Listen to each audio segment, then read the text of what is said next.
The murder of George Floyd in May 2020 raised people's awareness of racial inequality globally. In November 2020, the Race Cross-Sector Collaboration Group came together to share best practice and for peer-to-peer support. Collaboration when it comes to racial inequality is something that we need. Racial inequality doesn't just affect one company, it affects us as a UK PLC. So unity is needed in this area. Please take time to listen to what our executive sponsors have to say about what happened in the past year and what are their commitments going forward. I think it's fair to say that we've always been quite proud of the work we've done in diversity and inclusion, but the events around George Floyd's death last year, I think, shone a light not just globally, but also on the work we were doing and made us think hard about, do we need to do more? And of course, the answer is yes in this area. We clearly need to increase our representation at all levels, but particularly at senior levels in the organisation of people from black and ethnic minorities.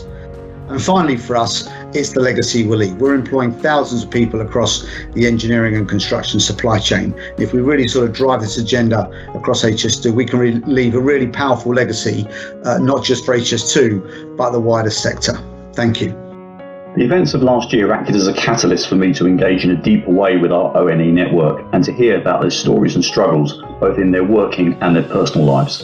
And as a result, we've been focusing on raising awareness of these issues right the way across our business. If we're to make real change for the better, which we will, we have to focus on equity in addition to equality. And this is about making sure that those with underrepresented voices are amplified to the same volume as the majority. And it recognises that we'll need to do more to help those from underrepresented groups to have truly equal chances. We are proud to be one of the only companies in the sector to voluntarily publish our ethnicity pay gap report and encourage others to do the same. We have continued to improve our policies and processes, especially those related to recruitment, career progression, and supplier diversity to make them more inclusive. We have made changes to our ways of working, large and small, and implemented key improvements like reverse mentoring, internships, and working in our communities to address systemic racism and barriers to equality. George Floyd death coincided with our own Race Matters survey, a survey that told us about the true lived experiences of our ethnic minority populations. It didn't make a pretty reading.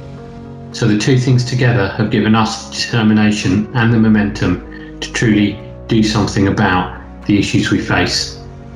For example, this month we've started our Stand Up for Race, the first time in the industry where we're going to stand the business down and take an hour to talk about the impact of race discrimination on safety in our business. So 1 year on, what have we done at Cymru Welsh Water? Well, I think we've started a different kind of conversation.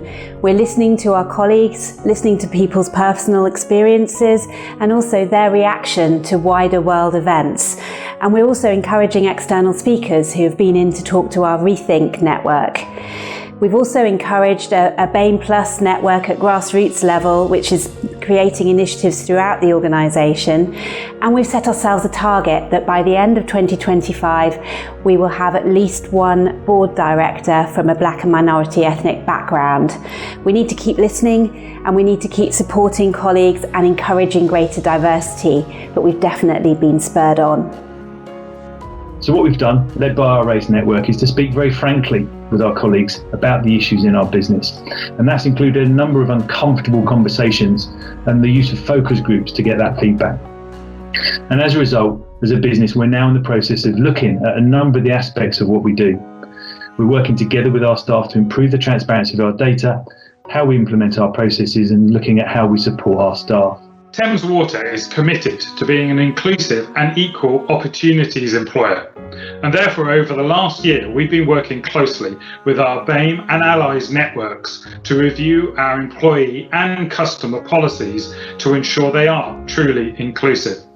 We've also implemented reverse mentoring to ensure that we really take into account lived experience. Now, that's something I've personally benefited from, and that's progress, but much more to do. At Slaughter & May, we've been working with our clients, our professional colleagues, and with universities on these challenges. And most importantly, listening to ethnic minorities in the profession to better understand their lived experiences and the hurdles they face. There's so much more that needs to be done, and it does start with us as leaders. But by an assertive effort from all of us, we can collectively make a difference to ensure the workplace fosters greater inclusivity. We recently signed up for the Supply Chain Sustainability School People Matter Charter, and we've started our Friday journey with the National Centre for Diversity. We've also established affinity groups to work on matters that our employees find most important for improving inclusion. That's what we've done. Now what are you doing? Thank you. Costain will continue to be involved in cross-industry groups and help create racial equality across industries. We also aim to work with our supply chain collaboratively to create racial equality on our sites. Personally, I think we're only at the base of the mountain, but I'm pleased to say we're part of the pack who have started the climb. The more we can work to influence individuals and organisations to join the conversation on racial equality, more change can be created.